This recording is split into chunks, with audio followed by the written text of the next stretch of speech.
सोचेगी, गरीबों को आगे बढ़ने के अवसर प्रदान होंगे। धन्यवाद। धन्यवाद सभापति महोदय। आज आपने बजट पे बोलने का अवसर प्रदान किया। पक्ष और विपक्ष दोनों ने बजट को लेके काफ़ी चर्चा हुई। देश का जब बजट आता है तो देश का युवा एक आस लगा के बैठता है कि इस बार कुछ अच्छा होगा। देश का गरीब, देश का आदिवासी, देश का एससी ये आस लगा के बैठता है कि कुछ अच्छा होगा।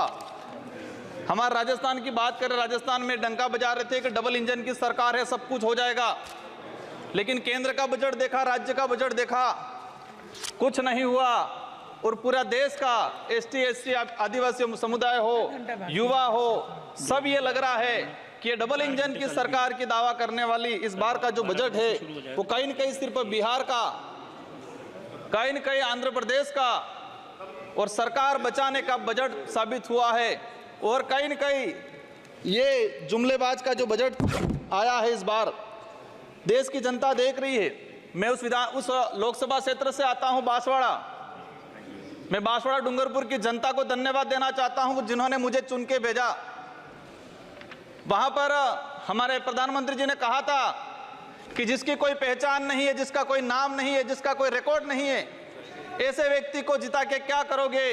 लेकिन बांसवाड़ा डूंगरपुर की जनता ने ठान लिया था कि लोकतंत्र है, राजतंत्र नहीं। और ये राजतंत्र तय करने का किसी को ठेका नहीं है, लोकतंत्र है। जनता ने ठान लिया था कि इस बार राजकुमार रोज जाएगा। मैं आपके माध्यम से, पूरे सदन के माध्यम से मेरी जनता को धन्यवाद देना चाहूंगा।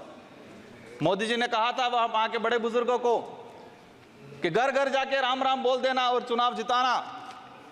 वहां के बड़े बुजुर्गों ने ठान लिया और कह दिया था, और मेरे माध्यम से और आपके माध्यम से संदेश पहुंचाया है उन तक। मुझे कहा था मोदी जी को कह देना कि देश के आदिवासियों को उजाड़ने का काम पिछले 10 सालों में हुआ है।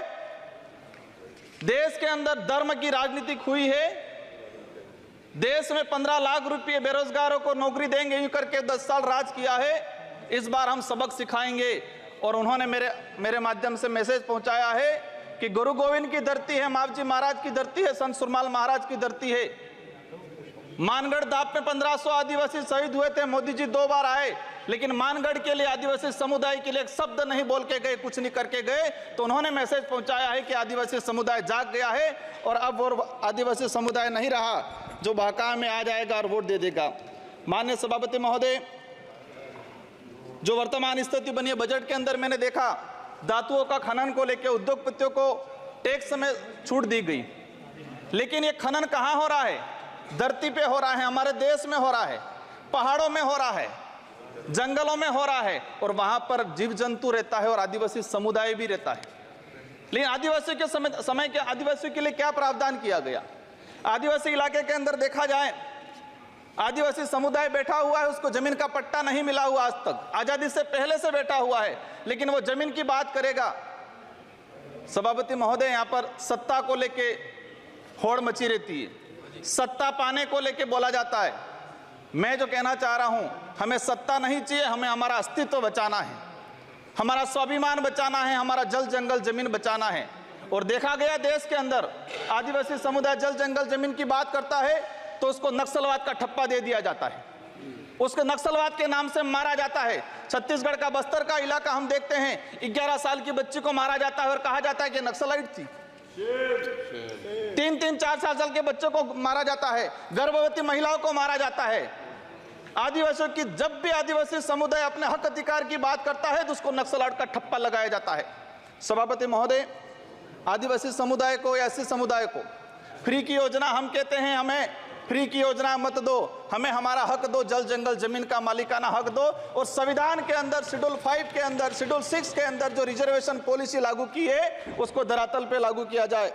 माननीय सभापति महोदय, मैंने देखा है भाजपा अलग अलग राज्यों में अलग अलग चीज कहती है, कई जगह कहती है बीफ खाओ, कई जगह मत खाओ। हमारे आदिवासी समुदाय को लेकर एक धर्म कोड की लंबे समय से मांग चल रही है कि आदिवासी समुदाय को अलग से धर्म कोड दिया जाए। आजादी से पहले 1871 से लगा के 1951 तक अलग जनगणना हुई है। आज आदिवासी समुदाय कोई ईसाई धर्म अपना रहा है, कोई हिंदू धर्म अपना रहा है, अलग अलग जगह बटा हुआ है। आदिवासियों की आइडेंटिटी, उनकी पहचान खत्म हो रही है। आदिवासी समुदाय अपनी पहचान बचाने को लिए लड़ रहा है और लंबे समय से कह रहा है कि आदिवासियों की अलग से जनगणना कॉलम होना चाहिए, धर्म कोड होना चाहिए। झारखंड के अंदर 11 नवंबर 2020 को झारखंड विधानसभा में प्रस्ताव पास हुआ अलग से आदिवासी धर्म कॉलम को लेके।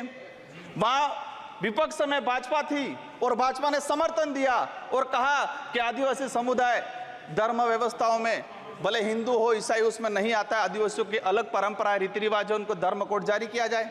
लेकिन राजस्थान में अलग तरीके से माहौल बनाया जाता है। हम कहते हैं हमें किसी धर्म में नहीं रहना है, हमको आदिवासी है, आदिवासी रहने दिया जाए। माननीय सभापति महोदय, लंबे समय से देखा गया है, कहते हैं वनवासी, कोई कहता है कुछ और। हम कहते हैं हमारी जो आइडेंटिटी है, हमारा जो देखा गया है कई बार कि जो व्यवस्था बनी है उस व्यवस्था के अंदर हम कई बार कहते हैं हमें कुछ मत दो एजुकेशन को लेके।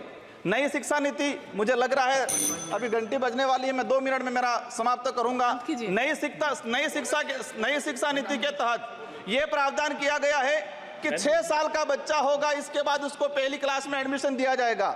माननीय सभापति महोदय, मैं कहना चाह रहा हूं निजीकरण को बढ़ावा देने का तरीका है ताकि प्राइवेट संस्थाएं खत्म हो, सरकारी संस्थाएं खत्म हो, प्राइवेटकरण हो, ये कहा गया है। मैं अंत में एक ही चीज कहना चाहूंगा, मेरी लोग माननीय सदस्य प्रधान बरुआ जी।